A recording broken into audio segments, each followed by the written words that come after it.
कुछ भाई तो पहले इंतज़ार कर रहे हैं। आवाज़ मेरी क्लियर होगी?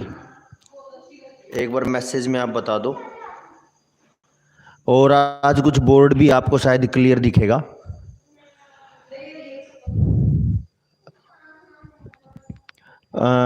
लगभग 3 क्लास में हमने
होता है।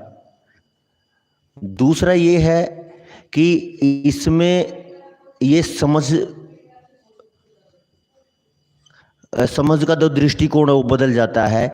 उसको एक मतलब काम वेग की बात करें या उसको एक आनंद की मज़े लेने की बात करें, उसमें हम समझ लेते हैं। समझ नहीं आता ये। और तीसरी बात ये है, इसमें जो सीधा लिख देता हूँ मैं, जो सेक्सुअल पोजीशंस बताई हैं उसका टारगेट आज के मॉडर्न जो लोग हैं उन्होंने इसको केवल और केवल भोग के लिए जोड़ दिया है। भोग ही टारगेट पे ले लिया है और इसलिए जब भी इसकी बात होती है तो लोग इस पे मजाक के रूप में ले लेते हैं। सुशील भाई नमस्कार। साहिल भाई, अजय भाई वंदे मातरम। जो भाई सबसे सक्रिय रहे इस चर्चा में साहिल भाई हैं और बाकी तो जितने भी साथी जुड़े हैं वो बहुत सक्रिय ही रहे हैं। लेकिन इसमें बार बार निवेदन भाई साहिल जी का था, साहिल नयन जी का, और इसके कारण से हम इस पे चर्चा करते रहे। आज से मैं जब भी हमने इस पे चर्चा की है तो अब मुझे ये लगेगा कि जितने साथियों ने इस लेक्चर को सुना है वो अब के बाद इस ग्रंथ को, जो इतना काम का समाज के लिए बहुत महान ग्रंथ है, उसको एक नए दृष्टिकोण से देखेगा। तो ये तो हमें समझ आई गई थी कि ये पॉइंट जो है इसके बारे में वात्स्यायन ऋषि ने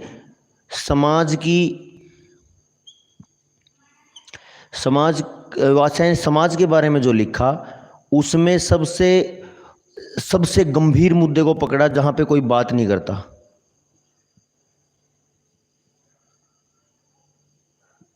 सबसे गंभीर और सबसे कम चर्चा में रहने वाला ये विषय है और ये बहुत ज़रूरी भी है। मैं पहले की तरह एक बात ज़रूर कहूँगा कि आप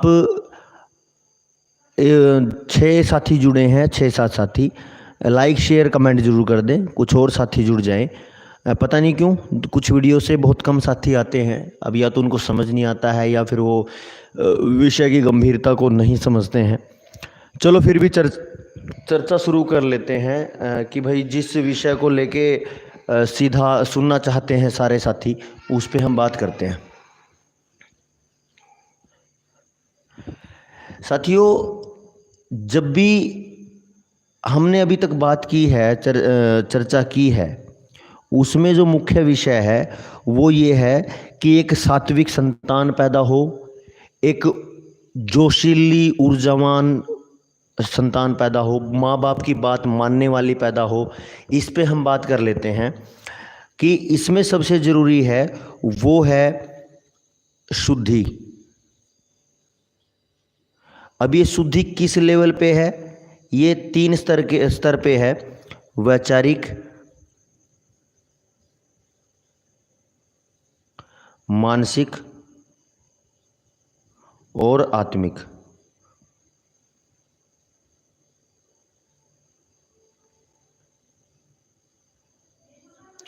अब ये जो है ये तीनों स्तर पे शुद्धि है। अब इस पे तीनों पे हम एक एक बिंदु पे बात करेंगे। साथियों क्या है, जैसा मेरा विचार है वैसा ही मेरा जीवन है। अब मैं इसको थोड़ा सा अलग तरीके से चर्चा करूं, इन तीनों पे बात आ जाएगी।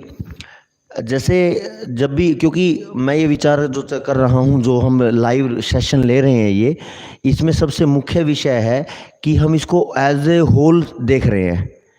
ऐसा नहीं कि भाई केवल हम डायरेक्ट बात कर लेंगे बच्चा कैसा हो, बच्चा पैदा करने की प्रक्रिया क्या है, वो तो सबको पता है। लेकिन एक बहुत बड़े विराट रूप में हम कोशिश कर रहे हैं, एक विराट रूप में बात करेंगे। जैसे क्या होता है, शरीर जो अपना जीवन है उसमें 5 पड़ाव हैं, इसमें 5 पड़ाव हैं और ये जो 5 पड़ाव हैं इनके बारे में भी सोचना पड़ेगा। इनके बारे में सोचना, साथियों एक बार लिखिए, मुझे ध्यान नहीं रहा, शायद ये 5 पड़ाव हैं शरीर के। अब इस मन के स्तर पे भी ऊर्जा है, प्राण के स्तर पे भी, अन्न के भी, विज्ञान के भी और आनंद के भी। मान के चले कि हमारे पास मन में 100 कैलोरी ऊर्जा है, प्राण में भी, अन्न में भी, विज्ञान में भी और आनंद में भी, सभी में 100 ग्राम ऊर्जा है, 100 कैलोरी ऊर्जा है, मान के चलते हैं। अब हमें एक चिंता आई, हमें एक समस्या आई, हमने चिंता करना शुरू कर दी और जब चिंता करने लगे तो 100 कैलोरी ऊर्जा हमने खर्च कर दी। लेकिन जैसे ही समस्या का समाधान हो गया तो वो अपनी रिकवरी कर लेगा और वो ऊर्जा फिर 100 ग्राम पे चली जाएगी। ग्राम मतलब इसको उदाहरण के तौर पे समझना, 100 कैलोरी पे चली जाएगी। ऐसे ही करके अगर वो चिंता बढ़ गई, उसने 100 कैलोरी ऊर्जा खर्च कर दी और फिर उसका समाधान हो गया तो फिर से वो 100 ग्राम पे 100 कैलोरी पे चली जाएगी। मान के चलिए एक चिंता ऐसी आई, एक ऐसा गलत काम हुआ कि वो चिंता बढ़ती चली गई, बढ़ते बढ़ते बढ़ते बढ़ते समस्या ये आई कि उसने 500 कैलोरी खर्च कर दी। अब अगर ये चिंता इतनी बढ़ी कि इसने 100 कैलोरी को पार कर दिया तो अब क्या आएगा? अब अगली ऊर्जा कहाँ है? अब अगली ऊर्जा है शिफ्ट करेगी प्राण वाली ऊर्जा पे। अब मान के चले 100 खर्च कर दी, 100 यहाँ पे है, फिर भी ये चिंता बनती चली गई, ऐसे लगातार बनी रही, फिर 200 भी खत्म हो गई, फिर ये अन्न वाले पे आएगी, फिर ये चिंता बनती चली गई, ऐसे करके ये सारे ऊर्जा को खर्च कर देगी। और जब खर्च होती है ऊर्जा, सबसे पहले मन खराब होता है, फिर उसके बाद ये खराब होते होते आनंद चला जाता है, मस्ती चली जाती है आदमी की। कैसे चली जाती है? जब आप देखिए जिसको बहुत ज्यादा चिंता होती है उसके सांस सबसे ज्यादा उखड़ते हैं, यानी उसको जो रोग होंगे वो रोग होंगे, यहां पे जो समस्या आती है यहां पे होंगे मानसिक रोग। मानसिक रोग आएंगे, इसको ध्यान से समझना, बहुत गजब का चैप्टर है ये, बहुत गंभीर विषय है। मानसिक रोगों में नींद नहीं आना, नींद न आना, सिर का दर्द, ये मानसिक रोग आएंगे। और ये जो है ये सिस्टम आपको मिर्गी के दौरे की तरफ लेके चला जाता है। अगर आपका तनाव बढ़ गया है तो ये आपको मिर्गी के दौरे की तरफ भी लेके जा सकता है। कहीं पे कोई भी समस्या आए समझने में तो आप रोक देना बीच में, क्योंकि ये सारी चीजें क्यों बता रहा हूं मैं, ये जो ऊर्जा है ये मां की ऊर्जा और पिता की ऊर्जा, दोनों की जो ऊर्जाएं हैं वो जब तक संतुलित नहीं होंगी तब तक उनका शरीर शुद्ध नहीं होगा, शरीर स्वस्थ नहीं होगा। शरीर स्वस्थ नहीं होगा तो ये जो है शुक्र शुद्धि और रज शुद्धि ये भी नहीं होगा। जब ये होगा तो फिर कुछ भी नहीं हो सकता। तो जो मैं बात कर रहा हूं मानसिक वैचारिक, वो यहां है। ठीक है, यहां पे है मानसिक, मन से बनेंगे विचार, ये इस सिस्टम को खराब कर देंगे। और फिर तीसरा है आत्मिक, आत्मा में आनंद होता है तो वो आनंद को खराब करेगा। अब होगा ये मन खराब हुआ। फिर जैसे ही प्राण की ऊर्जा खत्म कर दी चिंता ने, तो समस्याएं कौन कौन सी आएंगी? अस्थमा,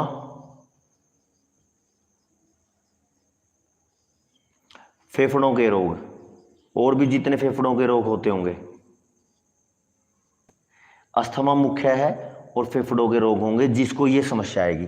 फिर भी वो नहीं टिका तो क्या होता है? फिर ये अन्न में को अन्न पे असर करेगी, यानी पाचन तंत्र पे। ये कौन सा तंत्र है? ये तंत्र है श्वसन तंत्र, यानी सांस लेने वाला तंत्र। नाक है, गला है, फेफड़े हैं, और ये जितना भी श्वसन तंत्र है, ये मन वाला है, ये वाला प्राण, ये तंत्र है प्राण का श्वसन तंत्र। अन्नमय तंत्र है पाचन तंत्र।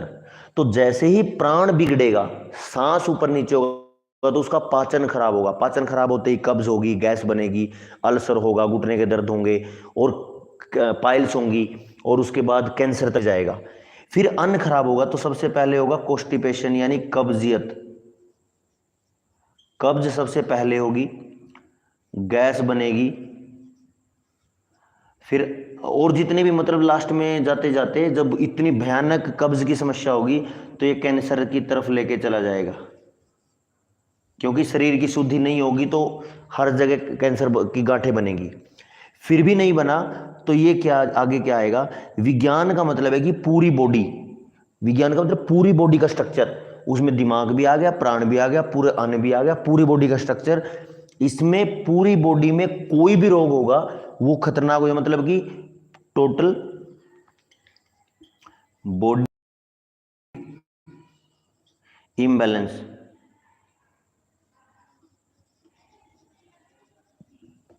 टोटल बॉडी का इम्बैलेंस होगा। और जब ये सारा खराब होगा तो आनंद तो है ही नहीं, तो डिप्रेशन, तो आनंद तो है ही नहीं। अब ये मैंने समझाने की कोशिश की, अब इसको आप उल्टा करिए। आपका मन बहुत खुश है, बहुत शांत है, चित्त शांत है, सब कुछ अच्छा है, तो आपका प्राण भी अच्छा है। मन खुश है तो सब आनंद में है, प्राण बहुत अच्छा है। प्राण अच्छा है तो पाचन भी अच्छा है। क्योंकि पांच प्राण, ये बहुत लंबा विषय है, पांच प्राण कौन से प्राण का क्या काम। एक प्राण है जो लेना है, एक प्राण है जो छोड़ना है, एक प्राण काम करता है यहां से नीचे नीचे, एक प्राण काम करता है यहाँ पे, एक प्राण काम करता है पूरी बॉडी पे। पांच प्राण है, प्राण अपान व्यान समान उदान ऐसे बोलते हैं। उसकी तरफ जाने की जरूरत नहीं है। अब जो अन्न है, प्राण आ गया, प्राण बहुत मस्त है। जो प्राणायाम करते हैं, जो मेहनत करते हैं, जो एक्सरसाइज करते हैं, जो सुबह सुबह जो आसन करते हैं, आसन के साथ में प्राण की साधना करते हैं, वो कभी भी तनाव में नहीं आते, वो कभी भी परेशानियों में नहीं आते, वो उनका शरीर खुश रहता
क्यों कुछ भाई तो पहले इंतज़ार कर रहे हैं। आवाज़ मेरी क्लियर होगी?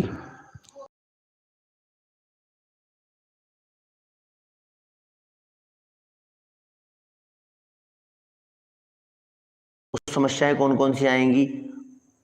अस्थमा,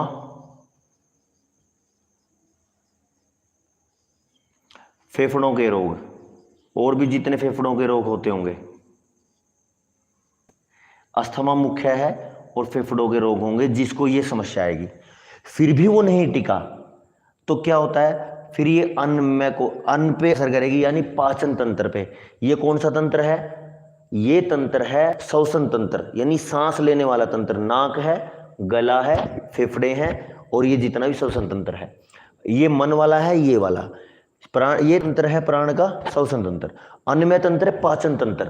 तो जैसे ही प्राण बिगड़ेगा, सांस ऊपर नीचे होगा, तो उसका पाचन खराब होगा। पाचन खराब होते ही कब्ज होगी, गैस बनेगी, अल्सर होगा, घुटने के दर्द होंगे, और पाइल्स होंगी, और उसके बाद कैंसर तक जाएगा। फिर अन्न खराब होगा तो सबसे पहले होगा कॉन्स्टिपेशन, यानी कब्जियत। कब्ज सबसे पहले होगी, गैस बनेगी, फिर और जितने भी, मतलब लास्ट में जाते जाते जब इतनी भयानक कब्ज की समस्या होगी तो ये कैंसर की तरफ लेके चला जाएगा। क्योंकि शरीर की शुद्धि नहीं होगी तो हर जगह कैंसर की गांठें बनेगी। फिर भी नहीं बना तो ये क्या आगे क्या आएगा? विज्ञान का मतलब है कि पूरी बॉडी, विज्ञान का मतलब पूरी बॉडी का स्ट्रक्चर, उसमें दिमाग भी आ गया, प्राण भी आ गया, पूरे अन्न भी आ गया, पूरी बॉडी का स्ट्रक्चर। इसमें पूरी बॉडी में कोई भी रोग होगा वो खतरनाक हो, मतलब कि टोटल बॉडी इम्बैलेंस।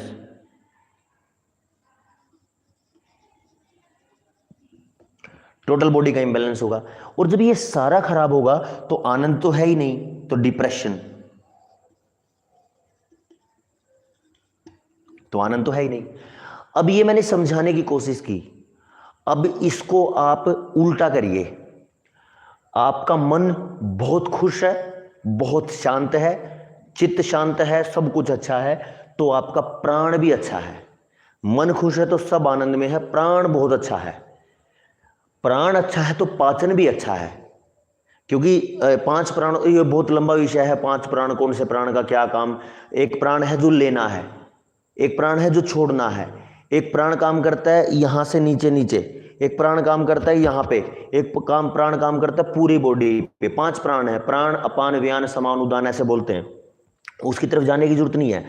अब जो अन्न है, प्राण आ गया, प्राण बहुत मस्त है। जो प्राणायाम करते हैं, जो मेहनत करते हैं, जो एक्सरसाइज करते हैं, जो सुबह सुबह जो आसन करते हैं, आसन के साथ में प्राण की साधना करते हैं, वो कभी भी तनाव में नहीं आते, वो कभी भी परेशानियों में नहीं आते, वो उनका शरीर खुश रहता है, स्वस्थ रहता है। जिनका ये स्वस्थ रहता है उनका पाचन अच्छा होता है। पाचन अच्छा होने से क्या होगा, कल हमने चर्चा करी थी, पाचन अच्छा होने से रस अच्छा बनेगा, रक्त अच्छा बनेगा, मांस अच्छा बनेगा, मेद अच्छा बनेगा, मज्जा अच्छी बनेगी, हड्डी अस्थियां अच्छी बनेंगी, और शुक्र और वीर्य भी अच्छा बनेगा। रज रज भी महिलाओं में रज बनेगा। मतलब आप मेरी बात समझ गए होंगे कि अगर आपका मन अच्छा है तो आपके प्राण अच्छे हैं, प्राण संतुलित हैं, प्राण संतुलित हैं तो आपका अन्न का पाचन बहुत शानदार है। अन्न का पाचन शानदार है तो आपके जो ओज है, ओज यानी जो ऊर्जा है, ओज यानी जिससे जो बीज है, मनुष्य का जो बीज है, उसकी क्वालिटी बढ़ती चली जाएगी। और जैसे जैसे ओज की क्वालिटी बढ़ती चली जाएगी तो ये ऊर्जा भी बढ़ती चली जाएगी बहुत शानदार, और चमक आती चली जाएगी, दिमाग शांत होता चला जाएगा, दूसरों पे प्रभावी होता चला जाएगा आदमी। आप किसी अच्छे ब्रह्मचारी को देखना, अच्छे उसको किसी शास्त्रीय विद्वान को, वैदिक विद्वान को, ब्रह्मचारी को, किसी अच्छे सन्यासी को देखना तो इतना शांत मिल लगेगा, उनके पास बैठते ही लगेगा कि देखो जिंदगी कितनी खूबसूरत है, जिंदगी कितनी आसान है, ऐसा लगने लगेगा। तो अब ये तीनों चीजें, मन भी, प्राण भी, अन्न भी, तो पूरी बॉडी तो वैसे ही फिट है। और जब पूरी बॉडी फिट है तो फिर आनंद ही आनंद है, डिप्रेशन तो है ही नहीं। तो आनंद ही आनंद है। मैं एक बात जरूर बोलूँगा, जो भाई नए जुड़े हैं वो पहले 4 वीडियो जरूर देख लें, उनमें ज़्यादा अच्छा लगेगा। आज की चर्चा जितनी चली है इसके बारे में कोई भाई अपना कमेंट बता सकता है कि आपको कितना क्लियर हो रहा है चर्चा? क्योंकि जब भी किसी बच्चे के लिए आप जाओ तो आपका मन, वचन और कर्म यानी वैचारिक, मानसिक और आत्मिक शुद्धता यानी स्वस्थता होनी जरूरी है। आप मन से भी स्वस्थ हों, विचार से भी स्वस्थ हों, बुद्धि से भी स्वस्थ हों, आत्मिक दृष्टि से भी स्वस्थ हों, ये सबसे ज़्यादा जरूरी है। बच्चा पैदा करना कोई मजाक नहीं है। वैसे तो कुछ भी पैदा हो रहा है आजकल, सब कुछ एक्सीडेंटल है। हम तो ये कहते हैं कि एक जोड़ी है जिसको माँ बाप कह देते हैं, वो कुछ प्रक्रिया में थे और एक एक्सीडेंट हो गया और एक्सीडेंट में परिणाम आ गया बच्चा। अभी तक तो यही है।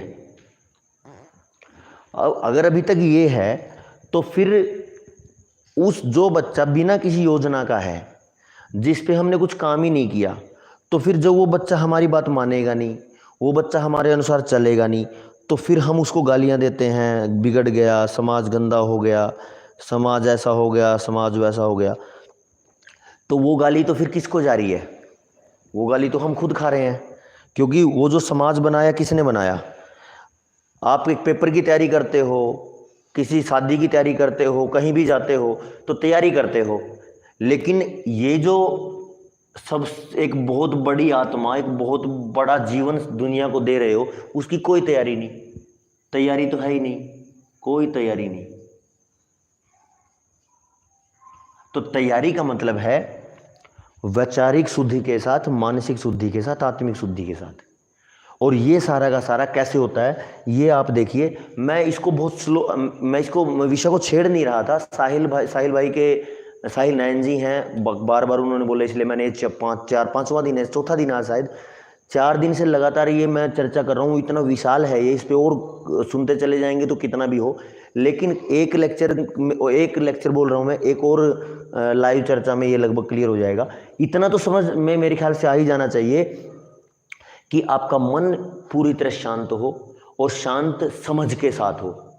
ऐसा नहीं कि कोई कहीं भटक रहा है, कोई कहीं भटक रहा है, कोई पीर पंडों में भटक रहा है, कोई कहीं मत्था मार रहा है, कोई कहीं, कोई बाबों में, कोई पीरों में, और कोई इसमें क्या बोलते हैं इसको, मस्जिदों में, और मतलब आप समझ गए होंगे। वो एकदम विज्ञान को समझने वाले, जैसे मैंने बोला था धर्म को समझना यानी विज्ञान को समझना, विशुद्ध विज्ञान को समझना धर्म है। तो जो मैंने आपको जितनी चर्चा की है उसमें कहीं भी आपको ये लगे कि विज्ञान की कमी थी तो आप मुझे बोलिएगा।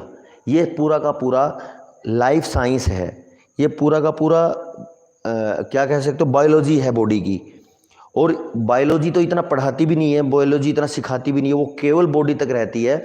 हम जो बात कर रहे हैं वो मन, आत्मा और शरीर तीनों की एक साथ बात कर रहे हैं।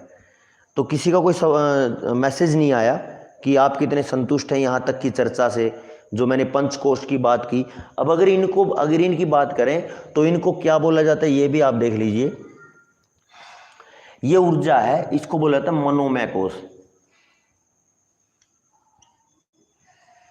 मनोमय कोश, ये है प्राणमय कोश,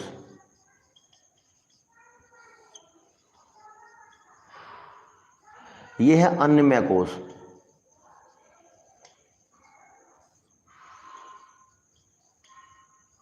ये है विज्ञानमय कोश। विज्ञानमय कहते हैं इसको, वैसे विज्ञान होता है विज्ञानमय कोश। और ये है आनंदमय, आनंदमय कोश।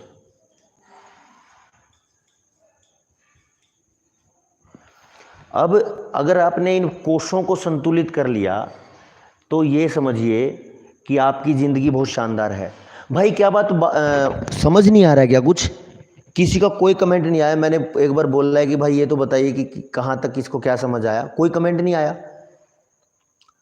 ये मेरे लिए कुछ अच्छा नहीं है। अरे मैं क्योंकि मैंने पढ़ाया है 5-7 साल, तो मैं एक अध्यापक भी रहा हूँ, तो ऐसा लगता है कि जो सामने बैठा है उसको रिस्पॉन्स करना चाहिए। अच्छा लगा बुरा लगा, सही समझ आ रहा है कि नहीं आ रहा है, वो सारा का सारा। किसी का कोई कमेंट नहीं आ रहा है, पता नहीं क्यों आज, या यहाँ पे रोक दिया जाए?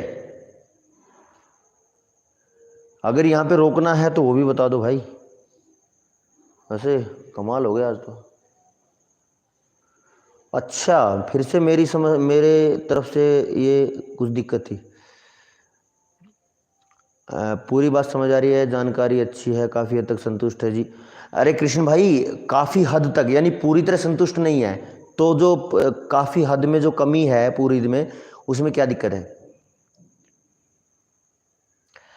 साहिल भाई, मैं वही तो ज़मीन तैयार कर रहा हूँ, उसी पे तो ज़मीन तैयार कर रहा हूँ मैं कि कैसे ज़मीन की तरह माँ बाप को भी स्वस्थ होना चाहिए, वही तो मैं चर्चा कर रहा हूँ। ये जो ज़मीन है, ये जो पंचकोश है, ये क्या है? ये शरीर में है सारे, इन सभी को बोलो तो ये शरीर है। लेकिन शरीर में जो मन है वो सबसे मुख्य विषय है। तो मन आपका शांत हो, मन आपका शांत है तो ये सारी चीज़ें बहुत शांत होंगी, ये बहुत ज़रूरी है। तो अब अगर ये आपको समझ आ गया है तो अगली जो चर्चा है वो बहुत गहरी है।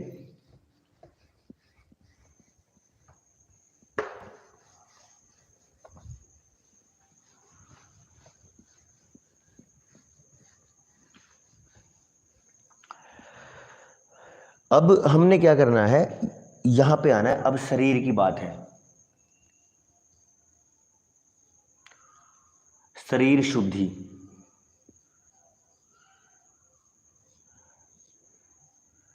हमने एक बात लिखी थी यहां पे, शरीर शुद्धि में हम जब चर्चा कर रहे थे, आहार शुद्धौ सतौ शुद्धि, सतौ शुद्धौ ध्रुव स्मृति, ये हमने लिखा था।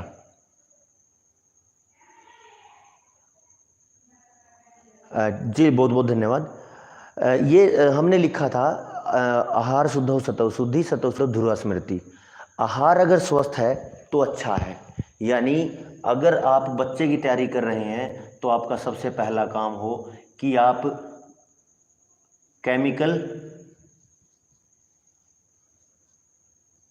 केमिकल मुक्त भोजन खाएं, ये सबसे जरूरी है। केमिकल मुक्त आहार हो, आहार में चाहे फल हो,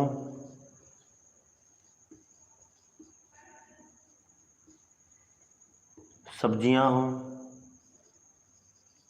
दूध हो या मेवे हो, कुछ भी, और इसमें आ जाएगा औषधियां भी।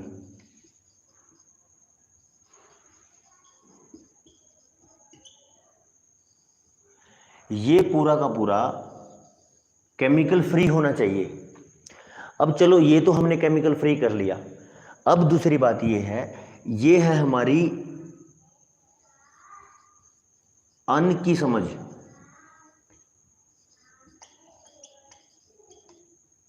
ये हमारी अन्न की समझ है।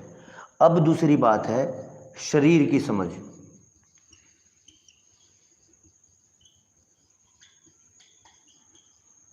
शरीर की समझ क्या है, मैं इसमें एक छोटी सी बात आपको बताना चाहता हूं। एक बार एक ऋषि ने अपने बच्चों को पूछा कि बताइए भाई, स्वस्थ कौन है?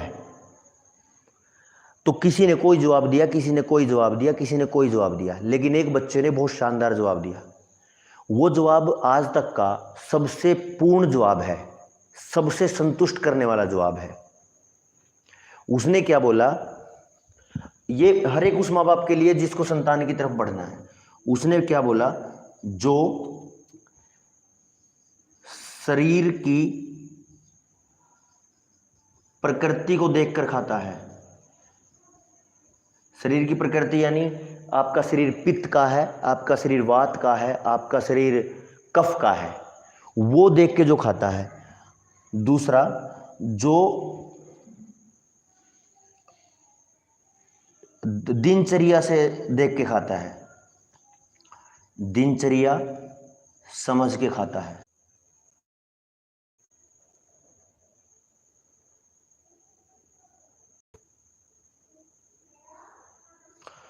भाई कुछ देर व्यवधान रहा, समस्या रही, माफ़ी चाहूँगा, लेकिन फिर भी आप जुड़े रहे, ये सबसे बड़ी बात है। इतनी देर में तो छोड़ के भी भाग जाते।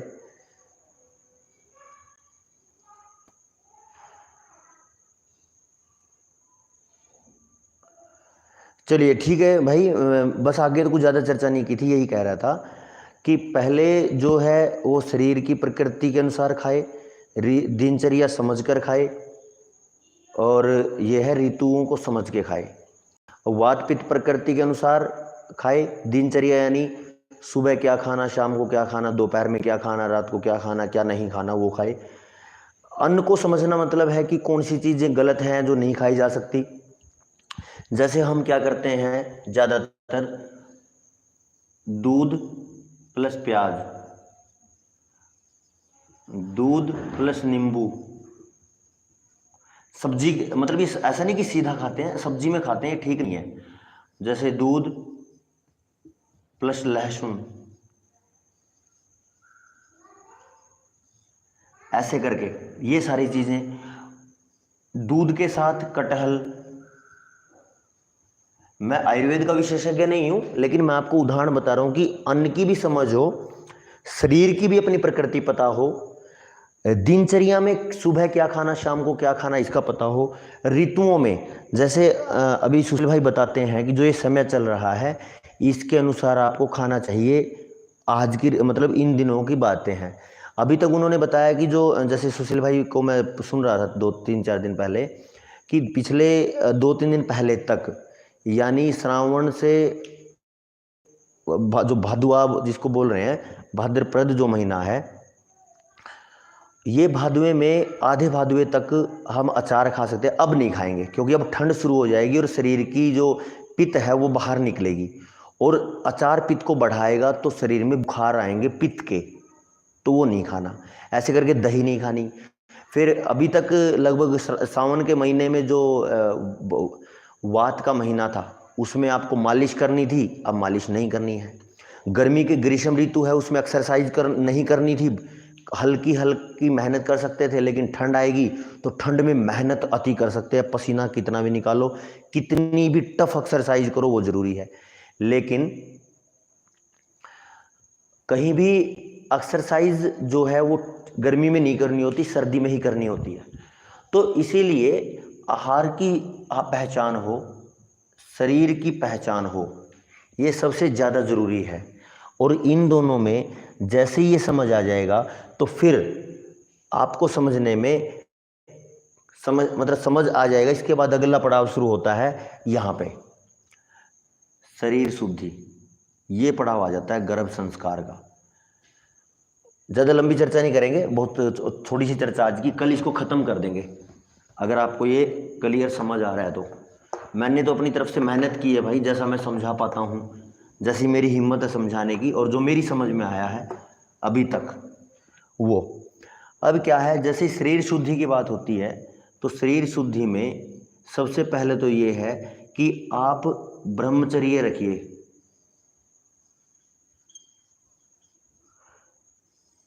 आधी समस्याओं को तो ये खत्म कर देता है। ब्रह्मचर्य कौन सा? जैसे मैंने कल बताया था, जो शारीरिक संबंधों में सबसे पहले जो कामसूत्र वाली कंडीशन वो अप्लाई करनी है। अपने जीवन साथी को बर्बाद नहीं करना, अपने जीवन साथी के जीवन में सुख और दुख दोनों में रहना है। ब्रह्मति, साथ में दूसरा है रोग मुक्त। रोग मुक्त होने के लिए फिर आपको पहले वो समझना पड़ेगा, वात पित्त कफ समझना पड़ेगा, दिनचर्या समझनी पड़ेगी, अन्न समझना पड़ेगा, शुद्ध की खोज करनी पड़ेगी। जैसे मैं खेती पे काम कर रहा हूँ तो कुछ सहयोग मैं भी कर सकता हूँ, वो करना पड़ेगा। तो रोग मुक्त किसी वैद्य के पास जाना पड़ेगा। इसके लिए आपको ब्रह्मचर्य के ज्ञान की पुस्तकें पढ़नी पड़ेंगी, वो जरूरी है। तीसरे नंबर पे जब आप रोग मुक्त होंगे तो इसमें सबसे जरूरी जो है वो है पंचकर्म से शुद्धि, पंचकर्म से शरीर शुद्ध।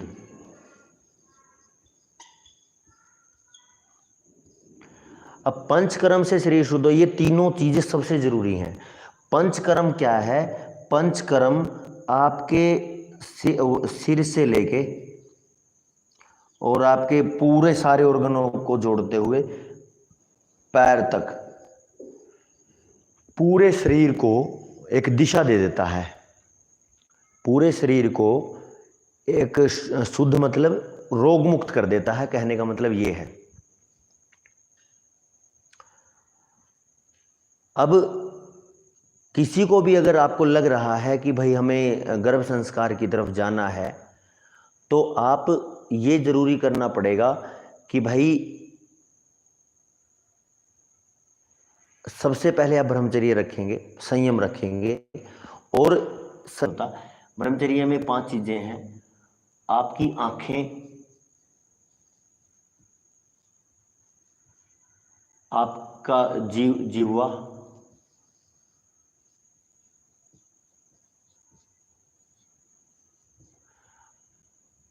कान,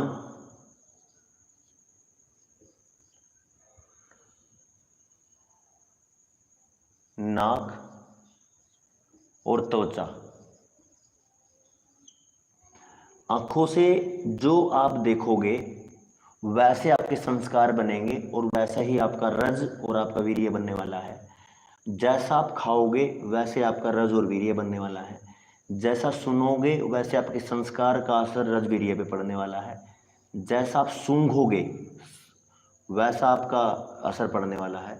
और त्वचा, जैसा आप महसूस करोगे, एसी में रहोगे तो शरीर वैसा बनेगा, गर्मी में तपाओगे तो वैसा बनेगा, एक्सरसाइज करोगे तो वैसा बनेगा, पसीना निकालोगे तो वैसा बनेगा। तो त्वचा पे ये। अब मैंने ये एक्सपेरिमेंट किया है। मैंने अपने बच्चे के समय पे लगभग गर्भधान संस्कार से 1 साल पहले हवन शुरू किया और जन्म के 2 साल तक लगभग 3 से 3.5-4 साल तक हवन लगातार मैंने किया, वैदिक हवन। उसका असर ये है कि अब छोटा बेटा है, जो बेटा है तो हम तो बैठ सकता है, उसको कोई दिक्कत पैदावार नहीं नहीं है। आती है। कभी ये बड़ा वो सवाल है। सोते हुए, कदे जागते दो हुए मन भी कभी नहीं हुए, फालतू रोना, चिड़चिड़ा होना।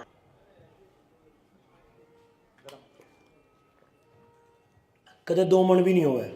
दूसरा, बीमारी बहुत ज़्यादा है। तीसरा, उसके बाद आज तक वो भाई हमें ये समस्या नहीं आई कि इतने उसने सारे चारपाई खर्चे पे हमें या किस तरह चल बेड जाएंगे। पे पेशाब कर दिया हो, अपनी ही समझ। खरपतवार कभी रोता हुआ नहीं उठेगा।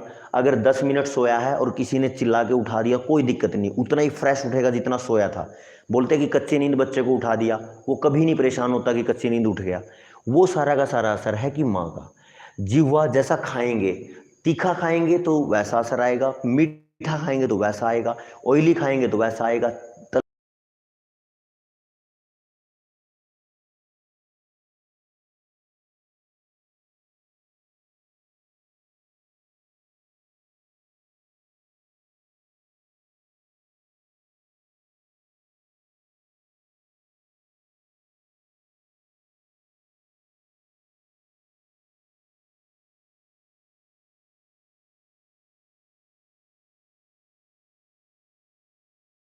क्यों कुछ भाई तो पहले इंतज़ार कर रहे हैं। आवाज़ मेरी क्लियर होगी?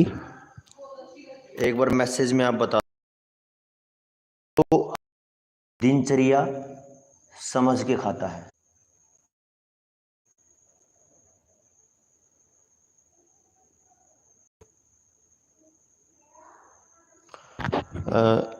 भाई कुछ देर व्यवधान रहा, समस्या रही, माफ़ी चाहूँगा।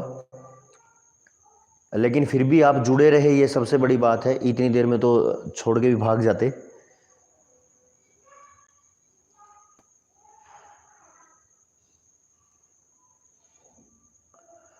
चलिए ठीक है भाई, बस आगे तो कुछ ज़्यादा चर्चा नहीं की थी। यही कह रहा था कि पहले जो है वो शरीर की प्रकृति के अनुसार खाए, दिनचर्या समझकर खाए, और यह है ऋतुओं को समझ के खाए। वात पित्त प्रकृति के अनुसार खाए दिनचर्या, यानी सुबह क्या खाना, शाम को क्या खाना, दोपहर में क्या खाना, रात को क्या खाना, क्या नहीं खाना, वो खाए। अन्न को समझना मतलब है कि कौन सी चीज़ें गलत हैं जो नहीं खाई जा सकती। जैसे हम क्या करते हैं ज़्यादातर, दूध प्लस प्याज, दूध प्लस नींबू, सब्जी, मतलब इस ऐसा नहीं कि सीधा खाते हैं, सब्जी में खाते हैं, ठीक नहीं है। जैसे दूध प्लस लहसुन, ऐसे करके ये सारी चीज़ें। दूध के साथ कटहल। मैं आयुर्वेद का विशेषज्ञ नहीं हूं, लेकिन मैं आपको उदाहरण बता रहा हूं कि अन्न की भी समझ हो, शरीर की भी अपनी प्रकृति पता हो, दिनचर्या में सुबह क्या खाना शाम को क्या खाना इसका पता हो, ऋतुओं में जैसे अभी सुशील भाई बताते हैं कि जो ये समय चल रहा है इसके अनुसार आपको खाना चाहिए। आज की मतलब इन दिनों की बातें हैं। अभी तक उन्होंने बताया कि जो जैसे सुशील भाई को मैं सुन रहा था 2-3-4 दिन पहले कि पिछले 2-3 दिन पहले तक, यानी श्रावण से जो भादुआ जिसको बोल रहे हैं, भाद्रपद जो महीना है, ये भादुए में आधे भादुए तक हम अचार खा सकते हैं। अब नहीं खाएंगे क्योंकि अब ठंड शुरू हो जाएगी और शरीर की जो पित्त है वो बाहर निकलेगी, और अचार पित्त को बढ़ाएगा तो शरीर में बुखार आएंगे पित्त के, तो वो नहीं खाना। ऐसे करके दही नहीं खानी। फिर अभी तक लगभग सावन के महीने में जो वात का महीना था उसमें आपको मालिश करनी थी, अब मालिश नहीं करनी है। गर्मी के ग्रीष्म ऋतु है उसमें एक्सरसाइज नहीं करनी थी, हल्की हल्की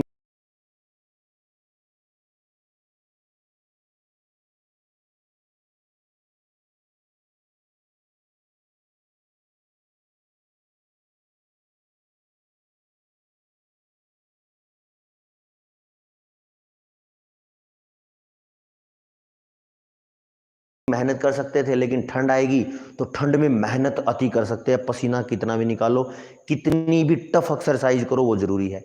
लेकिन कहीं भी एक्सरसाइज जो है वो गर्मी में नहीं करनी होती, सर्दी में ही करनी होती है।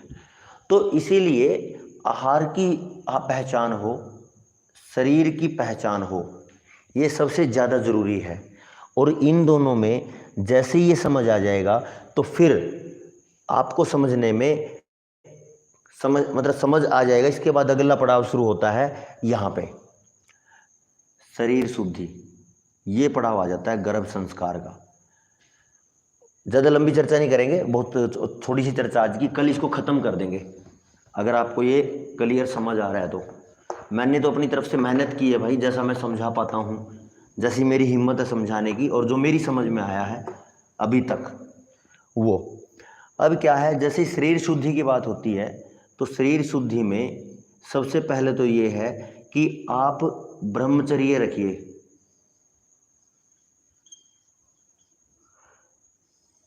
आधी समस्याओं को तो ये खत्म कर देता है। ब्रह्मचर्य कौन सा? जैसे मैंने कल बताया था, जो शारीरिक संबंधों में सबसे पहले जो कामसूत्र वाली कंडीशन वो अप्लाई करनी है। अपने जीवन साथी को बर्बाद नहीं करना, अपने जीवन साथी के जीवन में सुख और दुख दोनों में रहना है। ब्रह्मति साथ में दूसरा है रोग मुक्त। रोग मुक्त होने के लिए फिर आपको पहले वो समझना पड़ेगा, वात पित्त कफ समझना पड़ेगा, दिनचर्या समझनी पड़ेगी, अन्न समझना पड़ेगा, शुद्ध की खोज करनी पड़ेगी। जैसे मैं खेती पे काम कर रहा हूँ तो कुछ सहयोग मैं भी कर सकता हूँ, वो करना पड़ेगा। तो रोग मुक्त किसी वैद्य के पास